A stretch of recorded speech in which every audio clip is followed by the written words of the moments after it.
께서 한 달 보름 전쯤에 사모님들이 단에 쓰게 하시겠다고 말씀을 하셔서 그때부터 저는 굉장히 마음이 떨려서 잠을 잘 수가 없었습니다. 또 이런 자리가 처음이라 많이 부족합니다. 그래도 또 목사님들 사모님들께서 기도 많이 해주셔서 순종하는 마음으로 이 자리에 섰습니다. 마리아와 세례 요한의 모친 엘리사벳의 행적에 대해서 성경에서는 말씀하지 않았지만 이 말씀을 주제로 주신 이유를 생각해 볼 때 목회자 아내의 자격과 행위, 그리고 한 발 더 나아가 내조자로서 각오 내지는 성경을 통해 깨닫고자 하시는 주님의 뜻으로 저는 그 목사님께서 주제를 주시는 것으로 저는 받아들였습니다.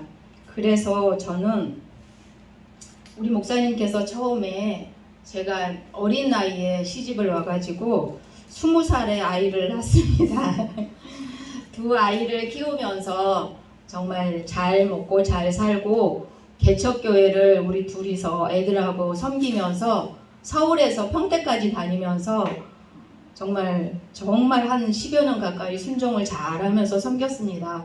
그런데 어느 날 갑자기 남 목사님께서 내가 좀 신학을 해보겠다. 그래서 저기 신학이 뭐예요? 저는 남 목사님을 만나서 하나님을 영접하게 되었거든요. 그래서 신학의 신학 시자도 모르고 하나님이 누구인지도 잘 몰랐고, 그래서 갑자기 목사님이 신학을 하시겠다 그래가지고 어머야 이거 어떡하지? 신학이 뭐예요? 그랬더니 신학을 하면 하나님을 제대로 알고 그래서 전도사, 강도사, 목사 이렇게 될 수 있어. 그래서 아니야, 나는 절대 목사 사모의 자격이 없고 사모로도 할 수 있는 그런 성품이 못 돼요. 저는 어디 이렇게 나서는 것도 싫어하고 항상 뒤에서 그냥 도울 자로 있을 그럴 성향이 있기 때문에 다른 그 사모님들을 보면 항상 그 목사님들 보필하는데 굉장히 많은 노력과 기도와 또 성도들을 다 이렇게 막 가슴으로 품고 이런 거를 하더라고요. 그래서 저는 그런 게 저한테는 하나도 없어요. 제가 팔남매 막내로 자라서 언니 오빠들한테 늘 받기만 해가지고 사랑을 베풀 줄도 모르고 사랑을 어떻게 줘야 될 줄도 모르고 그러는데 갑자기 목사님께서 신학을 하시겠다 해서 그때부터 저는 너무 힘들었습니다. 그런데 목사님이 제가 하지 말란다고 안 할 분도 아니고 그냥 바로 그 이듬해 그냥 신학 하시겠다고 학교 다니시더라고요. 그러니까 직장생활 하시면서 신학 공부를 열심히 하시면서도 이제 가정에는 크게 피해를 안 주고 워낙 이제 생활력도 강하시고 아이들 이렇게 케어하는 이런 부분도 굉장히 가정을 중요하게 생각하시는 분이어가지고 가정에는 아무런 저기를 안 주고 열심히 공부와 또 일터에서 열심히 신학을 하셨습니다. 그리고 이제 몇 년 공부하시더니 목사 안수를 받으시겠다 그래요. 그래서 그래 그냥 목사 안수 받아. 근데 나는 사모로서 역할을 할 줄 모르니까 나는 그거 안 할 거야 막 이랬어요. 근데 정말 목사 안수를 받고 목양지가 그때는 없어서 저희 집에서 1년 동안 가정 예배를 드렸습니다. 그러는 와중에 이제 성도들도 가정 예배를 드리는데도 집에서 그 동네 주변에서 이제 한두 분 이렇게 오시는데 제가 사모로서 어떻게 뭐를 해야 될지를 몰라가지고 목사님 어떻게 해요? 저분 오셨는데 내가 어떻게 해야 돼? 이렇게 하면 돼. 그래서 그렇게 했어요. 그러는 와중에도 저는 그냥 목사님이 무서워서 하는 척을 많이 했습니다. 그래서 내가 너무 스트레스를 많이 받아 하니까 남 목사님께서 그럼 당신도 한번 신학을 해볼래? 그래서 내가 왜 신학을 해? 신학을 하면 하나님을 하나하나 알게 되니까 우리 둘이서 더 이제 하나님을 더 섬기고 그렇게 될 거야. 그래서 그래요 공부라고 하니까는 한번 해보죠 이렇게 해갖고 이제 서울에서 저기 삼성역까지 한 3, 4년을 계속 이제 다니면서 하나님을 이제 차츰 알아가게 됐습니다. 그래서 이제 그러고 집에서 가정예배 드리고 신학을 하면서 화곡동에 이제 목양지가 열려서 처음 정말 지하였어요. 그냥 완전 허름한 지하였는데 그거를 저희 둘이서 다 청소하고 강대상 목사님이 다 짜고 막 이런 장마 때 되면 막 물이 그냥 여기저기서 막 나오면 또 그거 물 푸고 아무튼 그랬는데 정말 힘든지 모르고 그냥 사모 역할 아닌 사모를 했습니다. 그러면서 이제 신학을 다니는 도중에 아무리 제가 해도 깨어지지 않으니까 하나님께서 꿈으로 천국을 보여주시더라고요. 그래서 그 천국에 정말 이 세상에서 보지 못한 꽃들과 새들과 정말 너무 한 30여 년 전에 그 천국을 봤는데 지금도 그 생각을 하면 온몸에 소름이 쫙 돋습니다. 그게 너무 이렇게 생생하게 보여주시더라고요. 그래서 하나님이 확실히 계시구나. 이제 이렇게 이제 하면서 적극적으로 이제 남목사님을 보필을 했습니다. 그런데 저는 사모의 교육을 뭐 정식으로 받아보지도 못했고 또 누구에게 들은 적이 없었기 때문에 그냥 제 힘으로만 했었던 것 같습니다. 그러던 와중에 목사님께서 안수를 받고 화곡동에서 목회를 하시면서 그때는 이제 아이들이 이제 뭐 좀 크고 그랬는데 목사님이 목회 일을 하시겠다고 전국으로 돌아다니셨습니다. 혼자 목회를 다 하신 것 같아요. 가정은 그냥 어쩌다 뭐 한 달에 한 번 정도 오시고 그래서 저는 두 아이들을 케어를 하면서 직장 생활하면서 두 아이들을 그래도 내 나름 열심히 최선을 다해서 키웠습니다.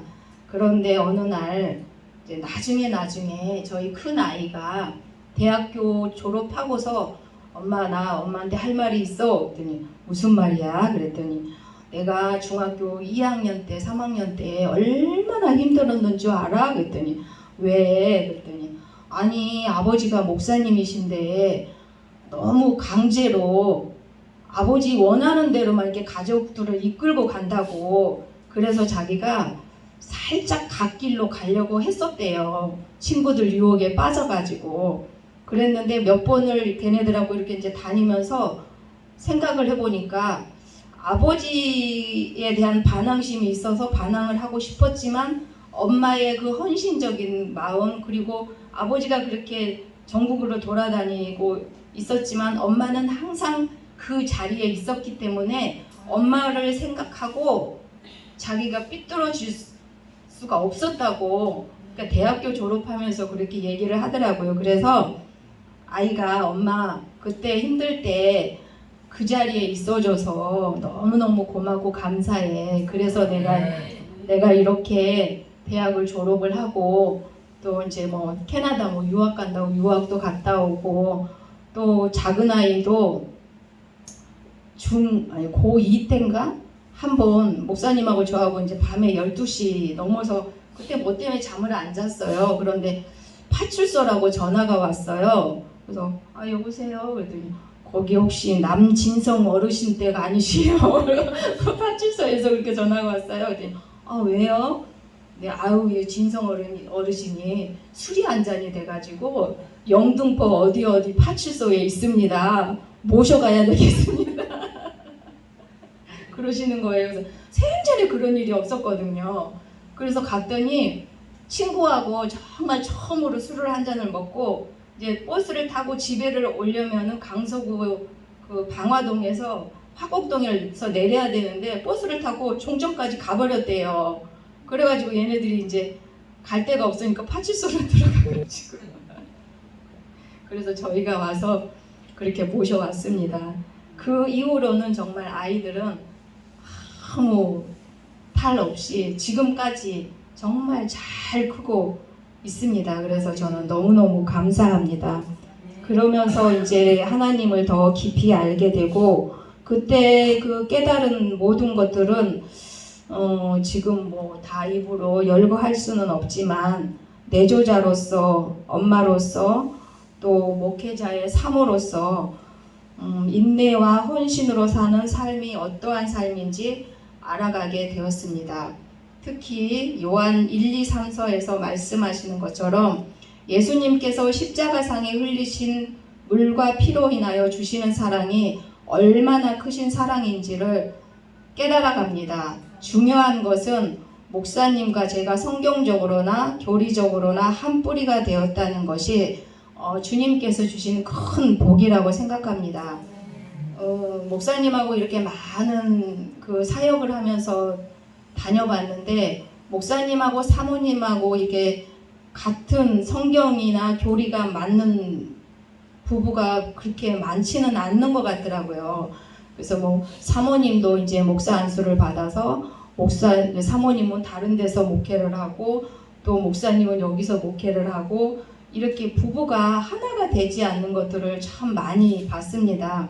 그런데 저희는 또 다행히 목사님께서 어저께 여기서 끝나고 가면서 얘기를 하시더라고.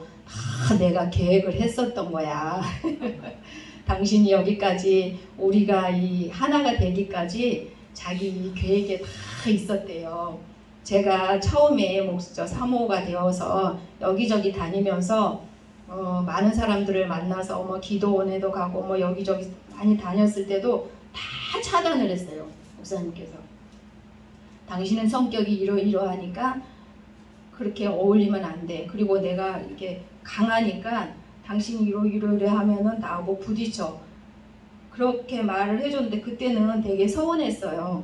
왜냐하면 나도 다른 사모님처럼 막 성령 불받아서 막 뜨겁게 막 이렇게 하고 싶은데 다 차단을 하니까 저 왜 저래?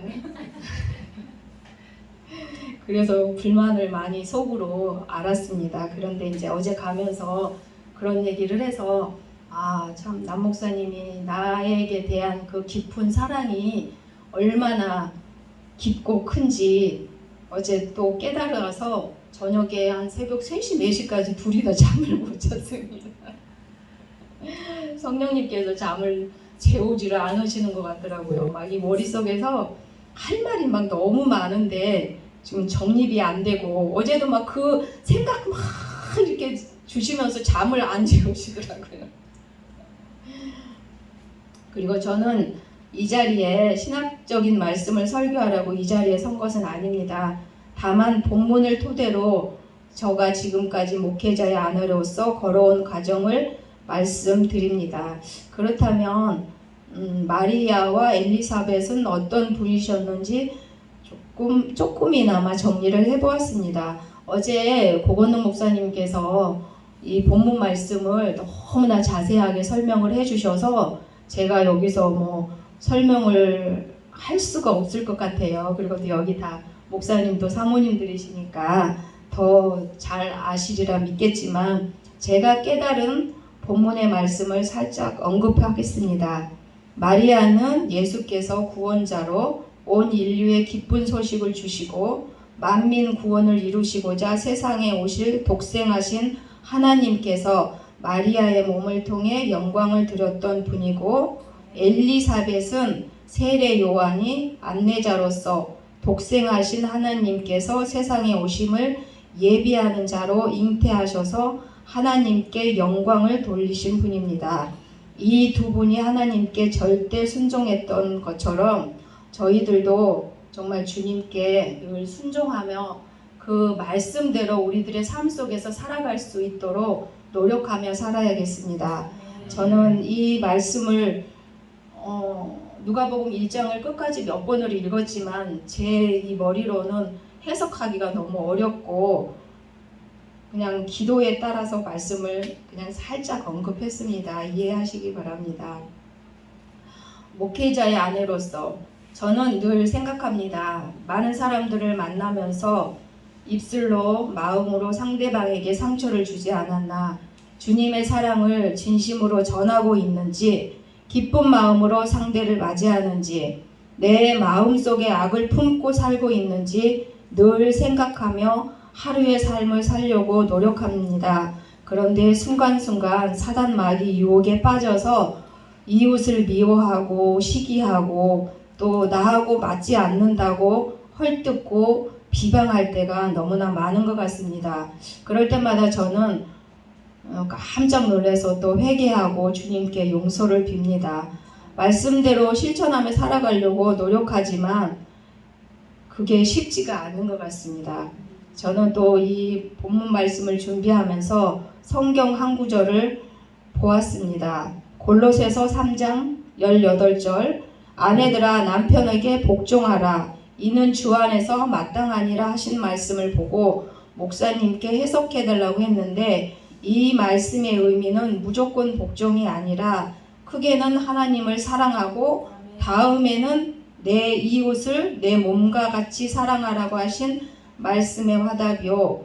부부는 사랑받을 일을 하라는 뜻이라고 하면서 당신은 성격상으로 걱정할 것이 없는 사람이라고 말했습니다.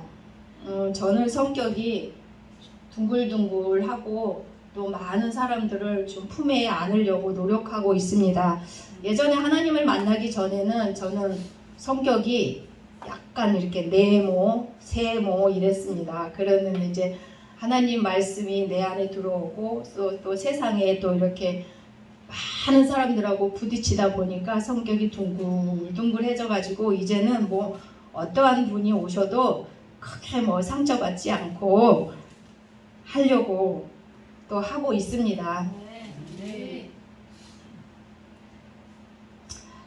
그리고 이제는 상대방의 얘기만 들어주는 게 아니고 이제는 내 생각을 정확하게 상대한테 전해서 그분들과 함께 하려고 합니다. 예전에는 그 많은 분들이 저에게 그 속 얘기를 많이 털어놓고 해서 저도 이제 저분이 참 괜찮구나 해갖고 내 속 얘기를 막 해놓으면 그게 다시 이렇게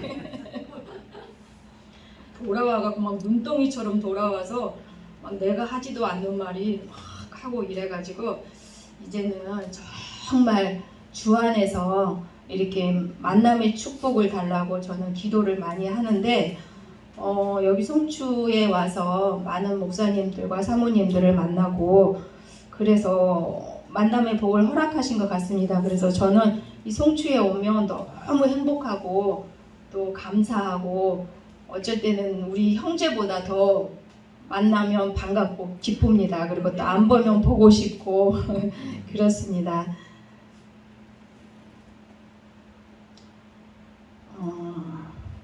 그리고 아내된 자들아 이와 같이 자기 남편에게 순복하라. 이는 혹 도를 순종치 않는 자라도 말미암지 않고 그 아내의 행위로 말미암아 구원을 얻게 하려 함이니 너희의 두려워하며 정결한 행위를 봄이라. 베드로전서 3장 1절에서 2절 말씀. 저는 위에서 말씀하시는 성경을 찾아보면서 행동과 생각을 바로잡고 내 자신에게 다짐합니다. 사모로서 지난 시간이 길었지만 사모로서의 사역을 제대로 한 적은 없었습니다. 2018년 9월 3일 날 고모리에 와서 제가 할 일이 참 많더라고요. 시골 목회다 보니 어르신들이 다 뭐 제일 연세가 많으신 분이 87세시고 제일 젊으신 분이 지금 76 다 어른들만 계시니까 제가 섬겨야 될 부분들이 너무나 많고 또 성도님들이 저를 또 엄청 사랑해 주십니다. 그래서 저는 그 어느 때보다 지금 이 시간이 소중하고 너무너무 행복합니다. 모든 것이 부족하고 어려운 가운데 있지만 마음은 늘 평안하고 행복합니다. 두 아이의 엄마로서 목회자로서 아내로서 제가 할 수 있는 한 최선을 다하려고 노력하고 있습니다. 그러다 보면 그 나머지는 주님께서 하실 거라는 것을 믿고 나아갑니다. 언제까지 고모리에서 사역을 할지는 모르지만 하는 날까지 목사님과 함께 나란히 손잡고 성도님들 섬기면서 기도하고 내조하면서 살아가려고 노력합니다.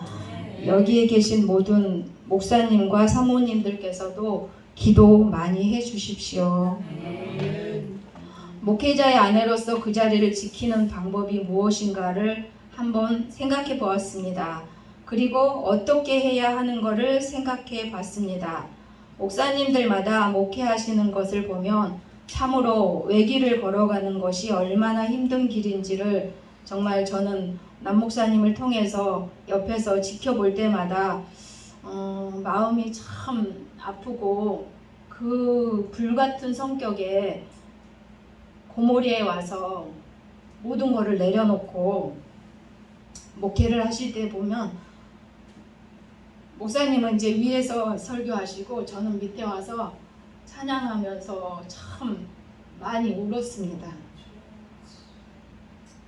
세상에서는 정말 부족한 것 없이 살았던 그 목사님이신데 목회의 모든 것을 버리고 정말 한 길만 걸어가시는 그 모습을 볼 때 마음이 참 아프더라고요. 어떤 그 유튜브에서 그 강사님이 말씀을 하시는 거를 들었는데 남편의 뒷모습이 보일 때 그게 진정한 그 사랑이라고 어떤 강사님이 그렇게 말씀을 하시더라고요. 그런데 저는 요즘에 그 목사님 뒷모습을 볼 때 와, 예전에는 그냥 이렇게 막 하고 다니셨는데 지금은 어깨가 이렇게 처져가지고 걸어가시는 그 뒷모습을 볼 때 마음이 참 아픕니다.